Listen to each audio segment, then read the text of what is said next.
So last Sunday, which seems like a millennium ago now, I was driving my 11-year-old son home from hockey practice. Now, this is floor hockey, not ice hockey, since he's a good yeshiva boy now.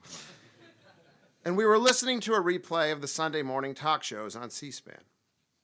One of the commentators was describing the vicious killing of Jamal Khashoggi by the Saudi royals, and I had to explain to my curious boy that political life in other places is often much more brutal than it is here.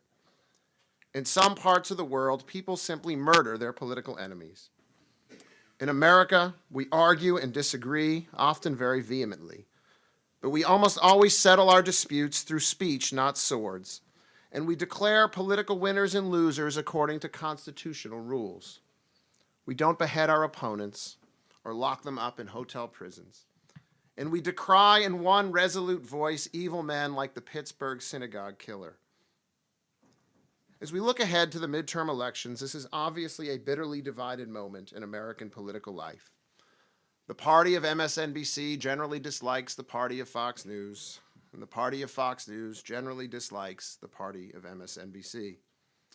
The most passionate partisans of both sides believe their opponents are trying to hijack the real America. And so we are engaged in a great debate about the soul of our country.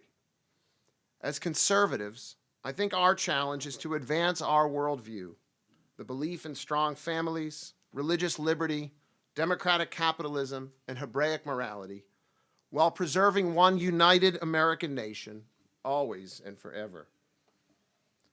Now, none of today's political and cultural struggles about race, sex, speech, or religion would have shocked our Federalist founders. Madison and Hamilton understood the permanent problems of human nature and the inevitable divisions among citizens.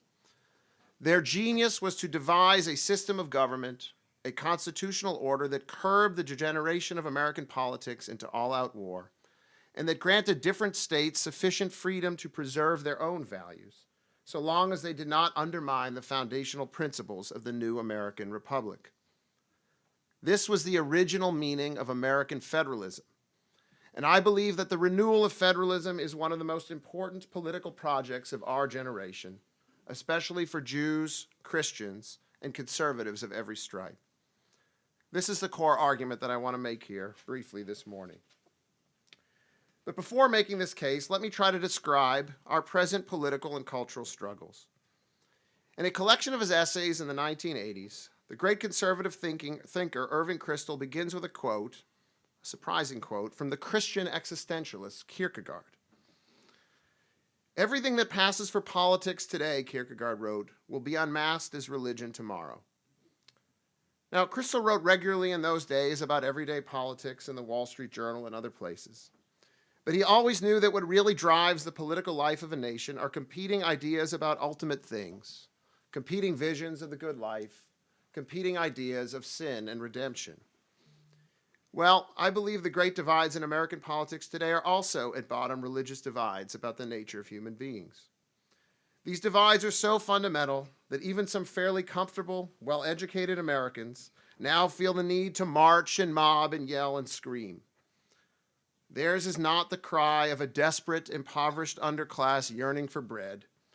Theirs is the cry of a desperate, disillusioned overclass yearning for the world to conform to their metaphysical vision.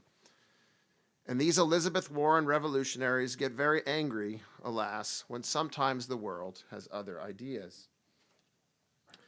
As with most things, our problems and perhaps the moral wisdom to deal with our problems go back to the Hebrew Bible.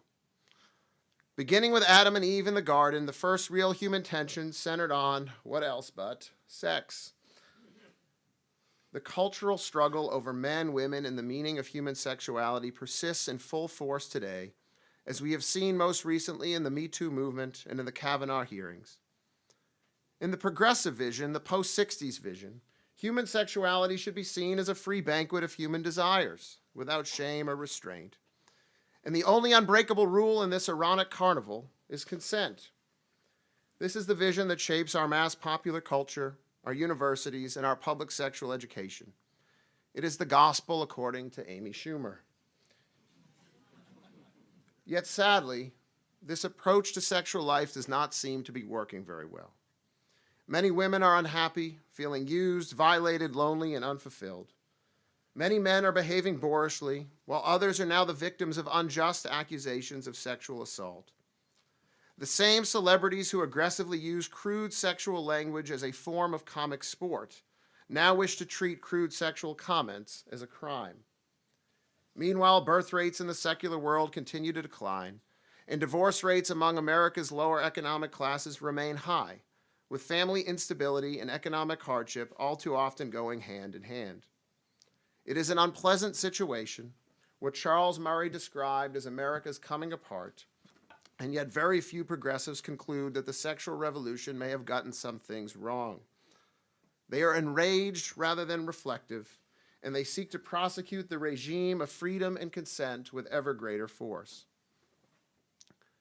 Throughout the country, there are religious communities, countercultural religious communities, trying to preserve and perpetuate a different understanding of sexuality in the family, school by school, church by church, synagogue by synagogue. Yet those who believe in traditional norms, that men should treat women with great respect, that women should dress with a measure of modesty, that marital fidelity is sacred, are sometimes made to feel backwards. And the very fear, very deep indeed in the Obama years, is that traditionalists could one day feel culturally alienated from America itself, or simply retreat from American democracy into Benedictine isolation. If the sexual story of Adam and Eve marks the beginning of human division, then the Tower of Babel is the high point of seeking a false unity. Which brings me to the second flashpoint in the modern culture wars, political correctness. In the Hebrew Bible, the Tower of Babel was an effort to impose a unified kingdom of speech on the world. And this biblical citadel of human arrogance, which so offended the Almighty, bears a haunting resemblance to the ivory tower speech codes that we see today in our universities, our corporations, and our major cultural institutions. The duplicity at the heart of political correctness is obvious. The Progressive Party of openness tolerates little dissent. The Progressive Party of multiculturalism often shuts down views and practices that it dislikes.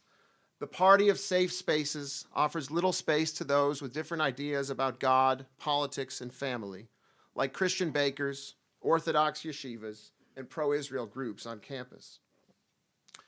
The Babel project in the pre-Abrahamic age ultimately failed, and so will the progressive project of political correctness. After Babel, God realized that the only way forward in a world of imperfect human beings is to build up a specific people, the Israelites, who might come to embody a truly righteous way of life. After Babel, God turned to Abraham. He changed his political strategy. He focused on building up a particular community through divine instruction as a light unto the nations. And I believe that conservatives today need to follow his example. Most conservatives recognize that we are not the moral majority in America because there is no single moral majority in America. As Yuval Levin put it, we live in a fractured republic. Conservatives are a robust moral voice, many millions strong, but we should have no presumptions that we can impose our vision of the good life and good society on our progressive friends any more than we believe they can impose their moral vision on us. We must and we should accept the reality of moral federalism. Doing so, I think, is wise for two very different reasons. It is a way to seek a federalist truce in the national culture wars whenever possible, while advancing our moral vision ever more boldly at the state and local level. It is a way to be at once more conciliatory and more charitable toward our progressive fellow citizens, and more assertive in creating communities that reflect our conservative values. Once conservatives accept that California and Massachusetts are unlikely to embrace our cultural worldview anytime soon, and once progressives accept that Wyoming and Utah are unlikely to accept their cultural worldview anytime soon, perhaps we can agree to give each state the necessary cultural space to pursue its own distinctive vision of the good. This might allow all of us, conservatives and progressives alike, to love America equally for preserving a sacred sphere of local liberty. It might lower the temperature of our most divisive national debates and thus achieve a greater measure of civic peace and national comity. In recent decades, conservatives have accepted the logic of this federalist argument more readily than progressives, because progressives have believed that only the national government, and usually only the U.S. Supreme Court, has the power to protect every person's inalienable civil rights. Progressives believed they were on the march. But that march has now been halted since 2016. And faced with conservative majorities in many states, and with a Trump presidency, and with a transformed judiciary, many progressives may soon recognize the wisdom of federalism for themselves. Now, I want to be clear. There are some fights that can only be waged at the national level, and I think they need to be waged aggressively. The battle over the courts is such a fight, because only by winning the courts at the national level do we have the chance for true self-government at the state level. Likewise, the now bitter dispute over immigration policy is, and I think should remain, a national issue, because it is a debate over the very question of who can join our shared American nation. But many of the great cultural questions of our age should be debated and settled within each sovereign state. Questions about the role of religious education in society, about the freedom of religious institutions, about marriage and euthanasia and abortion, about workplace mores and state universities, about healthcare policy and local regulations. These are the realms of civic life where Texas and Rhode Island, Virginia and Arizona should have the renewed freedom to govern themselves, and where citizens should always have the right to vote with their feet in search of a community that upholds rather than undermines their core values. So what could this federalist future look like for conservatives? Imagine a state that widened the scope of religious freedom for people of all faiths. Imagine a state that actively invested in faith-based institutions with competitive block grants to address social breakdowns. Imagine a state that transformed its entire education model into a voucher system and that actively encouraged its citizens to choose religious schools. Imagine a state that dramatically lowered taxes on large families, that prohibited euthanasia and eugenics, that better supported devoted sons and daughters who care for aging parents at home. Imagine a state that took active steps to invest its pension funds in Israeli companies, believing that our two chosen nations are bound together by our covenantal pasts and our civilizational futures. As a traditional Jew, I would like to live in such a state. And if I were the president of a rabbinical seminary or executive director of a Jewish educational institution like Tikvah, I would encourage my best students to build new oases of Jewish life in conservative commonwealths and to forge alliances with fellow citizens, including religious Christians, who share our moral and political values. We need to plant the seeds of red state Judaism, lest we put too many eggs in Governor Andrew Cuomo's basket. And we need to respect the federalist freedom of progressive Jews and of all progressive Americans, whose vision of social justice leads them to different priorities, different policies, and different strategies. As it turns out, the Jewish people have more than a pragmatic interest in the idea of federalism. For as a great scholar, Daniel Elazar, explained in a series of important books, the federalist idea itself has Hebraic roots, and God's shift from pre-Abrahamic universalism to post-Abrahamic particularism, in his creation of a covenant with a specific chosen people, in Jethro's advice to Moses about how to structure judicial decision-making, in Joshua's organization of the new Israelite polity, and indeed in the long history of the Jewish people in other lands where we have flourished or suffered in direct proportion to the federalist character of the many countries in which we lived. Federalism, you might say, is a Jewish idea that is very good for the Jews. It is also an American idea that would be very good for modern America.